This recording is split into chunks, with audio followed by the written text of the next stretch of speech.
YouTube Win Wade coming to y'all with that instant analysis, an instant basketball analysis on Analysis Playground on YouTube.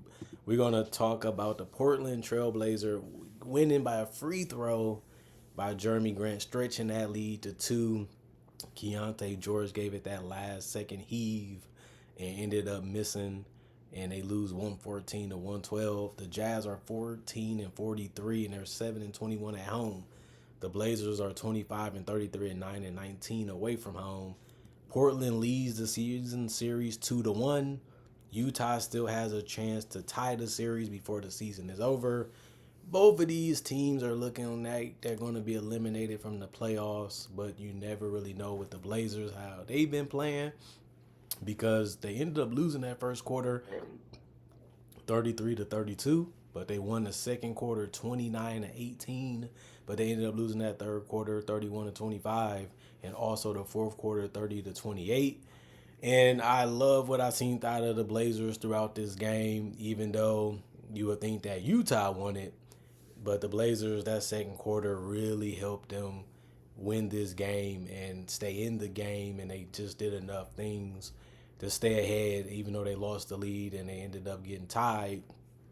They ended up finishing the game with the win. And we're going to talk about Kamara. He was not doing as well offensively tonight as the other nights, but it happens. He was 4 of 11 from the field and 0 of 2 from 3. No free throw attempts either. He did get 8 rebounds and 4 was offensive with 3 assists, 1 steal, 1 block, 1 turnover, 4 personal fouls. He was a plus 14 and plus minus. Jeremy Grant, 6 of 15 from the field, 5 of 10 from 3, 3 of 4 from the free throw line. He had 4 rebounds, 3 assists, 1 steal, 1 block, 1 personal foul. He was a plus 5 and plus minus with 20 points. I like what he did tonight. I know he shot a lot of threes, and you know that can come and go for any player, not just him. But they needed it to stay in the lead and stay having a chance to win this game. And he made majority of his free throws tonight. He was 3 or 4, like I said before, but he did miss one. You definitely want to make that one.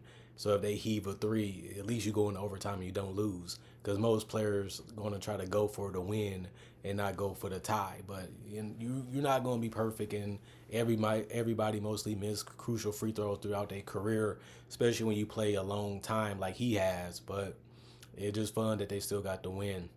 Denny Avdia, he was 5 of 15 from the field, 1 of 5 from 3. He was 7 of 11 from the free throw line. He had a double-double, 18 points and 14 boards. 5 of his rebounds was offensive out of the 14. He had 5 assists, 1 turnover, 5 personal values, a plus 19 and plus minus. Donovan Clingan played 25 minutes and he grabbed 12 boards. 3 of them was offensive. He was 3 or 4 from the free throw line and 2 or 4 from the field. He did have 1 assist and 1 steal and 2 blocks and 1 turnover. He was a plus 16 and plus minus. And Anthony Simons, 10 of 23 from the field for him. But he was only 3 of 13 from 3. He loves that shot. That's his go-to shot. And it didn't really work a lot tonight. But he was 5 of 5 from the free throw line and found other ways to get the ball in the basket, which is all that mattered. 2 rebounds, 6 assists, 2 steals for him also. But he finished with 2 turnovers and 1 personal foul. That's good for 37 minutes. And he had 28 points, which led the Blazers tonight. Jabari Walker, 14 minutes for him. He was 2 of 2 from the field, 2 rebounds, 1 was offensive, 1 assist, 1 steal, 3 personal foul. He was a minus 18 and plus minus with 4 points. Chris Murray, 3 minutes for him. 1 block, minus 1 and plus minus. Shaden Sharp, 5 of 13 from the field, 2 of 6 from 3.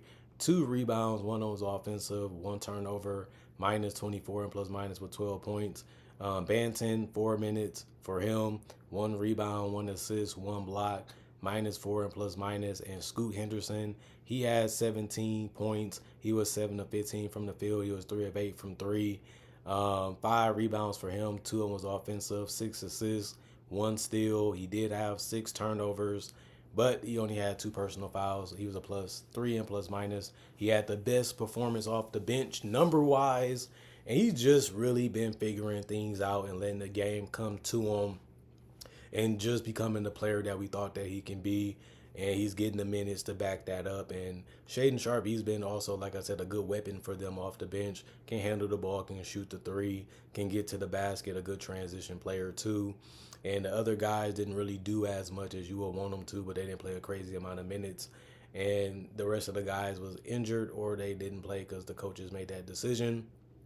41 of 98, 41% from the field, 14 to 44, 31% from three, 18 of 24, 75% from the free throw line, 16 offensive rebounds, 50 total, 26 assists, 7 steals, 6 blocks, 12 turnovers, and 16 personal fouls.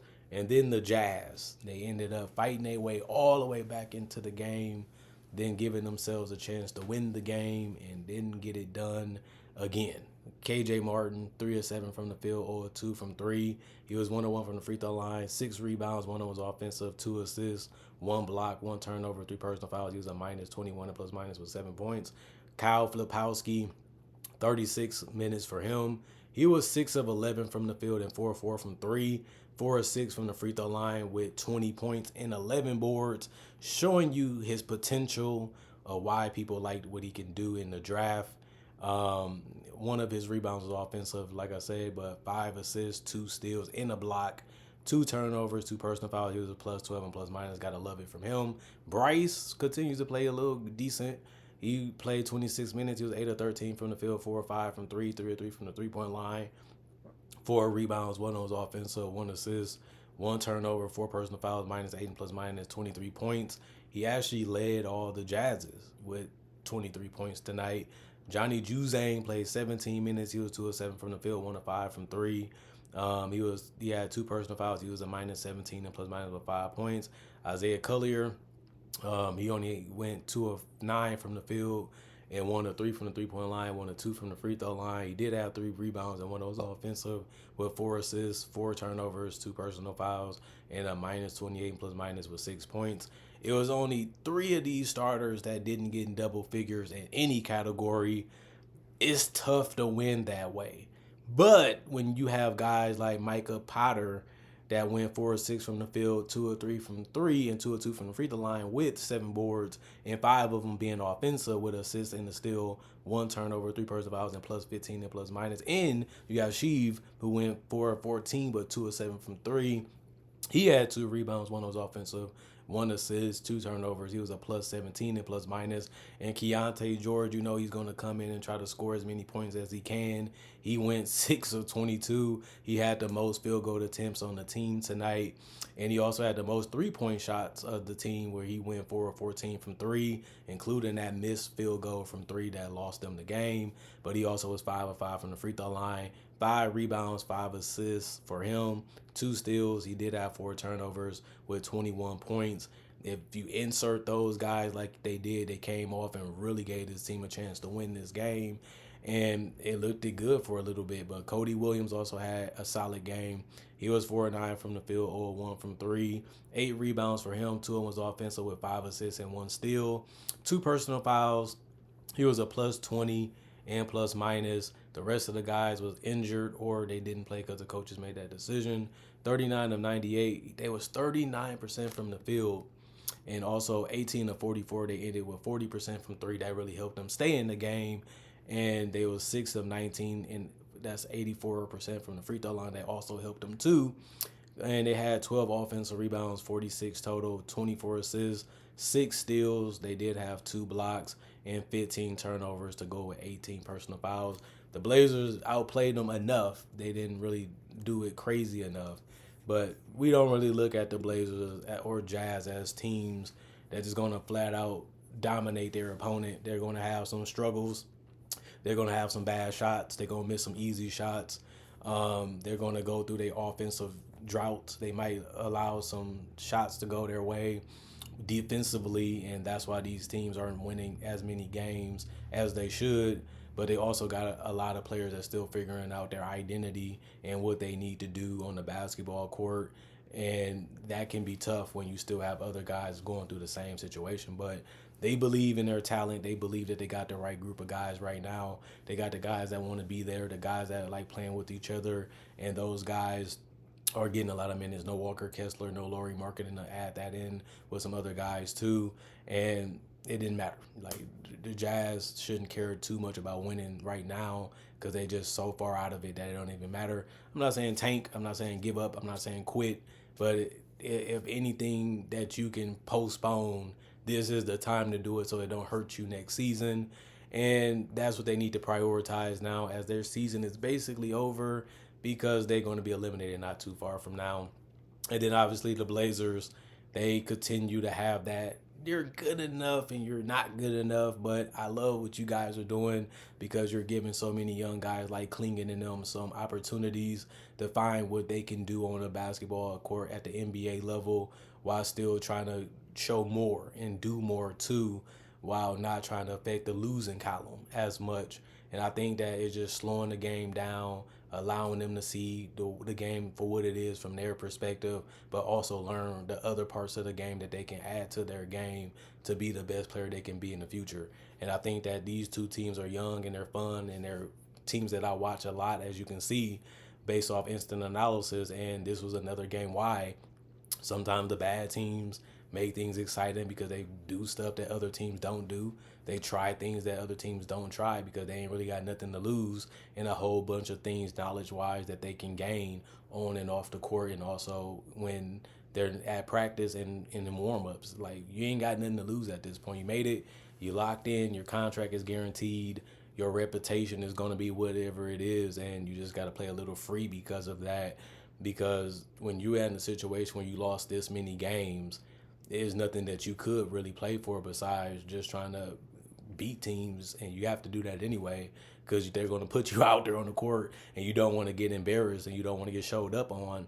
And that's how it usually goes for these type of teams, and this ended up being a fun, competitive, good game to watch, even though it was a lot of bad things that happened offensively and defensively throughout this entire game, and I was expecting that. But as a person that is an analyst that's trying to give constructive criticism and paying attention to the next trends and the next things that can happen and the next up and coming players showing signs of what they can be, it still is a fun watch to see, because of teams like this and because of what they do.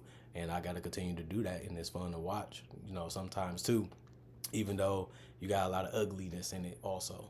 Comment, like, subscribe, share, hit the notification bell for more analysis. And if you're new to the channel, do conversation videos just like that, a different variety and different topics of NBA content only. Also, breakdowns of NBA legends, current legends, rookies, and future stars, and also do mock drafts and draft coverage. So if you love that type of content, I got over 3,000 videos that you can check out that you might even like, or you might be interested in, or you might want to watch, or even be a fan or a subscriber of me that makes all the content on this channel with no help.